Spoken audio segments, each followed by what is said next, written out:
So a couple weeks ago, I built a new shoe rack that goes in this broom closet for my workout shoes. One other problem I've always had with this closet is that there's no lighting in here. Now right now it's about 8 o'clock. I have the hallway light on, so the lighting isn't too bad, but as you can see in the closet, it's still pretty dark. If the hallway light is off, I don't know if it's going to show up too well in the video, but you can barely see the different colors of the shoes in there to the human eye. So I'm going to try and set up some automated lighting in this closet. My plan for this lighting is to use an LED strip. I got this last year at Menards. I think it was on sale for $3 or $5 or something like that, pretty cheap. And then this is a magnetic switch that I'll be able to use on the door to detect when it's open or closed. The problem with this switch though is that it's a normally open switch, so when the magnet is not on, the circuit is open. I'll hook this up real quick and kind of show what I mean by that. Alright, so this little LED controller is plugged in through USB for 5 volts. I've got everything wired over to that LED strip, except I've bypassed the 5 volt wire, which is this green, and it goes through this little magnetic switch over. And as you can see, the lights are not on, so that's a normally open circuit. When I take the other part of the magnetic switch and bring it near, it closes the circuit and the lights turn on. But if I'm using these on a doorway, I don't want it to light up when the door is closed. I want it to light up when the door is open. So I will next work up a little simple circuit to kind of reverse how this switch works. Okay, so I got a quick little circuit here with a transistor. Just a quick little demo. When the door is open, lights go on. Door is closed, lights go off. Turns out I don't even need 2 of these wires because I'm not going to use all the fancy features on here. So I think I may actually tear this little LED controller open and just bypass it because it seemed to be getting really hot in here. Oh yeah. And I don't want that to burn out, and I'm not sure why it's so hot. Because either I'm going to pass through 5 volts or not, and that should be able to simplify this, get rid of all that stuff.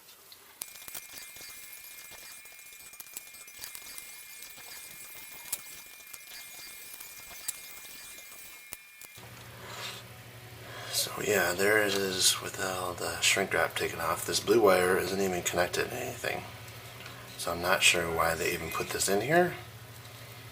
We probably reuse this from something else, but you got a simple infrared receiver here.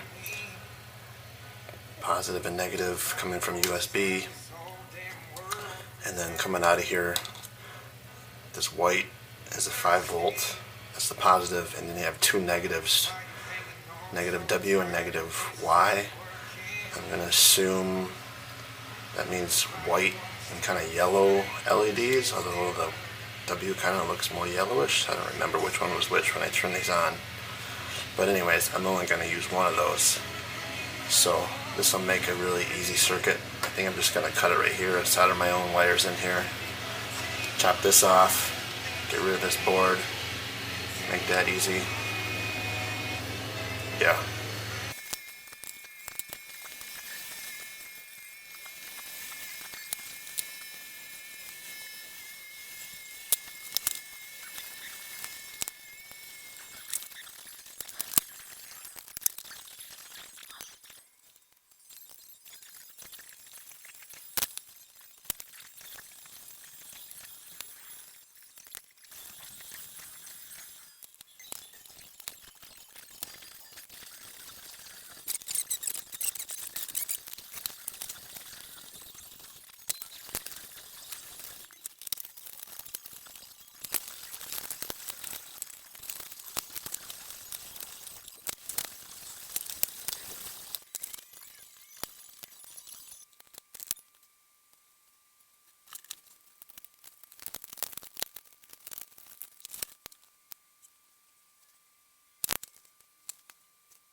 Alright, so here we are, 8 o'clock at night. I just finished installing and powering everything up, and here is the closet. I don't know if in the video you can really even see much. You can kind of see the garage door there now. At least I can in the viewfinder. So now when I open the door here, lights go on. Ta-da! They're not the brightest LEDs, but they do the trick. Kind of cheap LEDs are meant for going like behind the TV, I think. But they do the trick. Simple 5-volt USB connection. And I'll turn that hallway light on here.